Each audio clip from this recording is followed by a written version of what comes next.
La carta a los Hebreos, capítulo 5, versículo 8.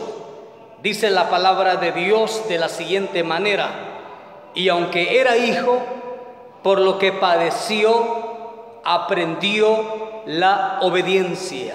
Amén.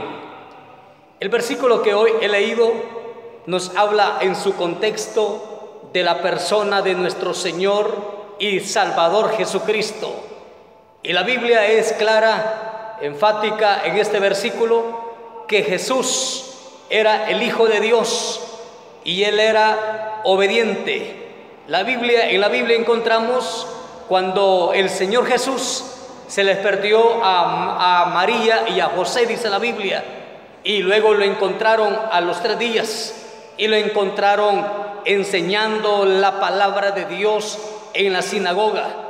Y luego dice la palabra de Dios que descendió con ellos y estuvo Él, el Señor Jesús, que en esa época tenía 12 años de edad.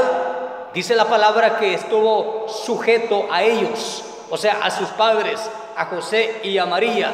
Luego le encontramos también, dice San Pablo a los filipenses, que el Señor Jesús, en Filipenses capítulo 2, que fue obediente hasta la muerte, oiga esto, y muerte de cruz. Jesús es el personaje donde nosotros debemos de aprender. Él nos enseñó la obediencia, que la obediencia al final de todo es premiada de parte de Dios. Nosotros, queridos hermanos, queridos amigos, queridos televidentes, debemos de ser obedientes también, obedientes a Dios y obedientes a su palabra. En su vida y en mi vida debe de existir este factor, este valor, este elemento tan importante en la vida como lo es la obediencia.